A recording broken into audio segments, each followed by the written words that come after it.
అధ్యక్ష. Thank you. Okay, home minister గారు, question number 68 అధ్యక్ష. ధన్యవాదాలు అధ్యక్ష. ఎందుకంటే ఈ క్వశ్చన్కి అంటే క్వశ్చన్ వేసిన వాళ్ళు లేకపోయినప్పటికీ కూడా ఈ క్వశ్చన్కి సంబంధించిన వివరాలు సభలోని ప్రజలకి తెలియజేయవలసిన అవసరం ఉంది కాబట్టి ప్రత్యేకంగా తమని రిక్వెస్ట్ చేసుకోవడం జరిగింది అధ్యక్ష. అవకాశం ఇచ్చినందుకు ప్రత్యేకంగా మీకు ధన్యవాదాలు తెలియజేసుకుంటున్నా. ఎందుకంటే పరిస్థితి ఏంటంటే ఇప్పుడు వైఎస్ఆర్సీపీ పార్టీ వాళ్ళు సానుభూతి పనుల మీద దాడులు జరుగుతున్న విషయం వాస్తవమేనా అని చెప్పి వాళ్ళే క్వశ్చన్ అడిగి ఈరోజు వాళ్ళే ఈ క్వశ్చన్కి సమాధానం తీసుకోవడానికి రాలేకపోవడం అన్నది చూస్తూ ఉంటే అక్కడే వాళ్ళ తాలూకా డొల్లతనం అనేది చాలా క్లియర్గా కనిపిస్తుంది అధ్యక్ష.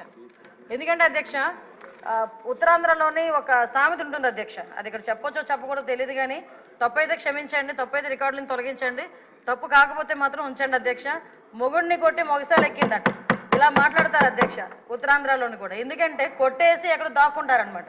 వీళ్ళ పరిస్థితి ఎలా ఉందంటే అధికారం కోల్పోయి 11 సీట్లకే పరిమితం అయినప్పటికీ కూడా తిరిగి వచ్చి టీడీపీ కార్యకర్తల మీదే దౌర్జన్యాలు చేసి టీడీపీ కార్యకర్తలని చంపి మళ్ళా పైగా వాళ్ళ మీద ఏవో దాడులు జరిగిపోతున్నాయో వాళ్ళ తాలూకా వాళ్ళు ఎవరు చంపేస్తున్నారని చెప్పి ఇక్కడెక్కడా ప్లేస్ లేనట్టుగా ధర్నా చేయడానికి ఢిల్లీ నడివీధుల్లోకి వెళ్ళి కూర్చొని మేము ధర్నా చేస్తామన్నా 11 మందితో వెళ్ళి కూర్చొని ధర్నా చేయడం అన్నది చూస్తూ ఉంటే చాలా విడ్డూరంగా అనిపిస్తుంది అధ్యక్ష.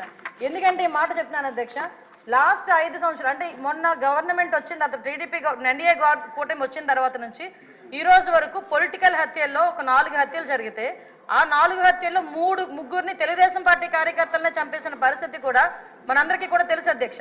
ఈ విషయాన్ని కూడా చాలా క్లియర్గా మేమందరం కూడా ప్రెస్లో కూడా చెప్పడం జరిగింది, విత్ క్రైమ్ నెంబర్స్ నేనైతే ఇవ్వడం జరిగింది అధ్యక్ష. ఇవన్నీ పక్కన పెడితే ఇప్పటికీ కూడా చాలా మంది తెలుగుదేశం పార్టీ కార్యకర్తల మీద వైఎస్ఆర్సీపీ నాయకులు సోషల్ మీడియాలో దాడి చేస్తున్నారు, వ్యక్తిగతంగా దాడులు చేస్తున్నారు, వాళ్ళ ఆస్తుల మీద దాడులు చేస్తున్నారు. అంటే ఇప్పటికీ కూడా అంటే ఎందుకు చెప్తున్నానంటే వాళ్ళు తిరిగి మేము చేస్తున్నామని చెప్పి టీడీపీ వాళ్ళు చేస్తున్నారు, జనసేన వాళ్ళు చేస్తున్నారు, బీజేపీ వాళ్ళు చేస్తున్నారని చెప్పి ఢిల్లీ నడివీధుల్లో కూర్చొని 36 మంది పొలిటికల్ హత్యలు జరిగినాయని ఎంత సిగ్గు లేకుండా మాట్లాడుతున్నారో ఒకసారి మనం కూడా ఆలోచించుకోవాలి అధ్యక్ష. ఇది రాష్ట్ర ప్రతిష్టకి సంబంధించిన విషయం అధ్యక్ష. ఈరోజు 45 రోజుల్లోని ఒక ప్రతిపక్ష హోదా కూడా లేని ఒక ఎమ్మెల్యే, ఒక ప్రతిపక్ష సంబంధించిన ఎమ్మెల్యే ఢిల్లీ దగ్గరికి వెళ్ళి 36 హత్యలు రాజకీయ హత్యలు జరిగినాయి అంటే ఢిల్లీ మీడియా అడిగింది 36 మంది పేర్లు ఉన్నాయా అని అడిగితే కనీసం పేర్లు కూడా చెప్పడానికి ఇష్టపడక పేర్లు లేవు కాబట్టి చెప్పలేక పక్కకి వెళ్ళిపోయే పరిస్థితి. ఈరోజు మేము అడుగుతున్నాం, అరే 36 హత్యలు జరుగుతున్నాయని అడుగుతున్నావు, ఎక్కడికో వెళ్ళి మాట్లాడుతున్నావు, అసెంబ్లీ సమావేశాలు జరుగుతున్నాయి అక్కడికి వెళ్ళి ధర్నా చేసావు. ఈ రోజు ఇక్కడికి ఆల్రెడీ నువ్వు అమరావతి వచ్చావన్న సంగతి ఇక్కడ మా అందరికీ తెలుసు. ఈ రోజు వచ్చి అసెంబ్లీలో కూర్చొని ఆ 36 మంది వివరాలు ఇచ్చే దమ్ము లేదా నీకు? ఈరోజు ఆ 36 మంది వివరాలు మాకు ఇచ్చి దాని మీద ఎంక్వైరీ చేయించుకునే దమ్ము లేదా నీకు? ఈరోజు అసెంబ్లీ సాక్షిగా అడగాల్సిన వాటిని పక్కన పెట్టుకొని ఎక్కడో ఢిల్లీలోకి వెళ్ళి రాష్ట్ర ప్రతిష్టను దెబ్బతీసే విధంగా రాష్ట్రం మీద రక్తమరకలు అంటినట్టుగా వాటన్నిటికీ కూడా ఫోటో ఎగ్జిబిషన్ ఒకటి పెట్టి దాన్ని చాలా ఏమార్చి అక్కడ వాళ్ళని ఏదో రకంగా పెట్టుబడులు రాకుండా పరిశ్రమలు రాకుండా అడ్డుకోవడానికి ఒక కుట్రపూరితమైన వాతావరణాన్ని సృష్టించడానికి మాత్రమే చేస్తున్నాడు అధ్యక్ష. ఇతగారి తాలూకా నైజం కూడా చెప్పాలి అధ్యక్ష. అధికారంలోకి వచ్చిన తర్వాత 2024 అధికారంలోకి వచ్చింది అధ్యక్ష. ఎంత దారుణం అంటే అమరావతికి బస్సు యాత్రకి సాక్షాత్తు 14 సంవత్సరాలు ముఖ్యమంత్రి చేసిన చంద్రబాబు నాయుడు గారు బస్సు యాత్రకి వెళ్తే ఆ బస్సు మీద రాళ్ళు రువ్వితే అధ్యక్ష అప్పుడున్న సాక్షాత్తు డీజీపీ గౌతమ్ సవాంగ్ గారు భావ స్వేచ్ఛ ప్రకటనను మాట్లాడిన సందర్భాన్ని కూడా ఈరోజు గుర్తు చేయాలి అధ్యక్ష. ఎందుకంటే ఆ రోజు శాంతి భద్రతలు ఎలా ఉన్నాయి, ఈ రోజు శాంతి భద్రతలు ఎలా ఉన్నాయి కంపేర్ చేయడానికి మీరు నాకు 5 నిమిషాలు టైం ఇవ్వాలి. ఎందుకంటే ఇది రాష్ట్ర ప్రతిష్టకు సంబంధించిన విషయం. ఆ రోజు ఆత్మకూరులో ఒక ఊర్లోని ఒకరిని వెలివేస్తే ఒక గ్రూప్ ఆఫ్ పీపుల్ని వెలేస్తే వాళ్ళ దగ్గరికి వెళ్ళడానికి వెళ్తే సాక్షాత్తు ముఖ్యమంత్రి 14 సంవత్సరాలు ముఖ్యమంత్రి చేసిన వ్యక్తి ఇంటి దగ్గరికి వెళ్ళి ఆ గేట్లకి తాడులు కట్టారు అధ్యక్ష.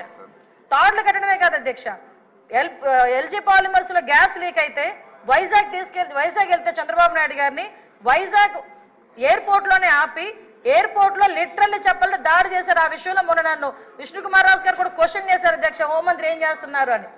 గుడ్లు ఇసరడానికి, అతని మీద టమోటాలు ఇసరడానికి, ఆఖరికి అక్కడి నుంచి కనీసం బయటికి రానివ్వకుండా కూడా చేసిన పరిస్థితి కూడా కనిపించింది అధ్యక్ష.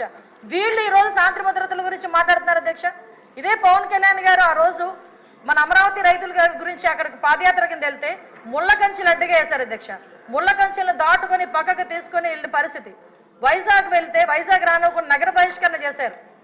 యువగలం పాదయాత్ర నేను మచ్చుకు చెప్తున్నాను అధ్యక్ష, ఇవి చాలా మచ్చుకు చెప్తున్నా. యువగలం పాదయాత్రలో లోకేష్ బాబు గారు పాదయాత్ర చేస్తా ఉంటే కనీసం స్టూల్ ఎక్కి నుంచోడానికి కూడా పర్మిషన్ ఇవ్వలే. అంటే వీళ్ళ తాలూకా దౌర్జన్యాలు ఏ రకంగా ఉన్నాయి? ఎవరిని వదిలేశారు అధ్యక్ష?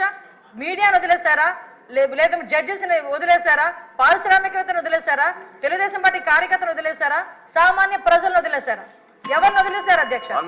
అధ్యక్ష నాకు ఒక్క 2 నిమిషాలు విషయం. ఎందుకంటే అధ్యక్ష వీళ్ళు ఈ రోజు 1 మినిట్ 12 గంటలకి మన గౌరవ ముఖ్యమంత్రి గారు శాంతి భద్రతల మీద వైట్ పేపర్ రిలీజ్ చేస్తున్నారు. అంచేత వారు అన్ని వివరాలు చెప్తారు, మీరు క్లుప్తంగా చెప్పండి. అంటే గుర్తు చేస్తున్నారు అధ్యక్ష. ఎందుకంటే ఈ విషయం ఏంటంటే వీళ్ళు మన నోటికి మరుపు ఎక్కువలా ఉంది అధ్యక్ష. మాట్లాడితే ఏ రోజు ఆ రోజే మాట్లాడుతుంటాడు జగన్మోహన్ రెడ్డి. అందుకే ఈ నెల రోజులు ఏం జరిగిందన్నది ఆలోచించుకుంటున్నాడు గారు, ఏం జరుగుతుందని ఊహించేసుకుంటున్నాడు తప్పించి 5 సంవత్సరాలు ఏం జరిగిందన్నది మర్చిపోయినట్టున్నాడు, చిప్లోంచి పోయింది. ఒకటి అధ్యక్ష, ఈ రోజు నేను ఎందుకు చెప్తున్నానంటే అధ్యక్ష, ఇన్ని చెప్పి నేను ఒకటే డిమాండ్ చేస్తున్నాను అధ్యక్ష, ఎక్కువ టైం కూడా తీసుకోను నేను. ఇటువంటి భయానక వాతావరణం సృష్టించి 5 సంవత్సరాలు ఇంట్లోంచి బయటికి రావడానికి కూడా భయపడి ప్రజల్ని భయభాంతులు చేసి వాళ్ళ భూముల్ని లాక్కొని ఓవరాల్గా చెప్పాలంటే నవ్వుని కూడా మర్చిపోయేటట్టుగా చేసే 5 సంవత్సరాలు ఈ రోజు ఈ 45 రోజుల్లో ఏదో ఉపద్రవం వచ్చేస్తుంది, రాష్ట్రపతి పాలన పెట్టేయండి అని చెప్పి తప్పుడు సమాచారాన్ని గవర్నర్ గారికి అదేవిధంగా ప్రధానమంత్రి గారికి రాష్ట్రపతి గారికి ఇవ్వడానికి తప్పుడు సమాచారంతో జంతర్ మంతర్ దగ్గర ధర్నా చేసేదంటే ఒకసారి నేను ఇక్కడ డిమాండ్ చేస్తున్నాను అధ్యక్ష. ఇందాక పయోల్ కేశవ్ గారు కూడా రిక్వెస్ట్ చేశారు, నేను రెడీగా ఉన్నా, హోంమంత్రి రెడీగా ఉన్నా చర్చించడానికి, మీరు రండి అని. నేను ఇన్వైట్ చేస్తున్నా మళ్ళా పులివెందుల ఎమ్మెల్యే గారిని, రెండు ఒకసారి మీరు ఎమ్మెల్యే కదా, అసెంబ్లీ సమావేశాలు జరుగుతున్నాయి కదా, 36 హత్యలు అని చెప్పారు కదా, ఒక హోంశాఖ మంత్రిగా నేను రిక్వెస్ట్ చేస్తున్నా మిమ్మల్ని రెండు ఒకసారి చర్చించుకుందాం. 36 మంది పేర్లు ఎవరైతే ఇవ్వండి, ఆ పేర్లు డీటెయిల్స్ ఇవ్వండి.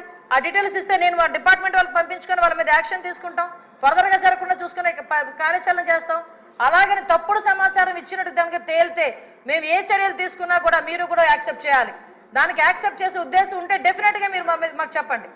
అంటే ఈ రాష్ట్ర ప్రతిష్టను దెబ్బతినడానికి ఏదో రకంగా చంద్రబాబు నాయుడు గారి మీద, ఎన్డీఏ కూటమి మీద, పవన్ కళ్యాణ్ గారి మీద, లోకేష్ గారి మీద బురద చల్లడానికి మాట్లాడితే లోకేష్ బాబు గారి చేతిలో రెడ్ బుక్ ఉంది అంటారు.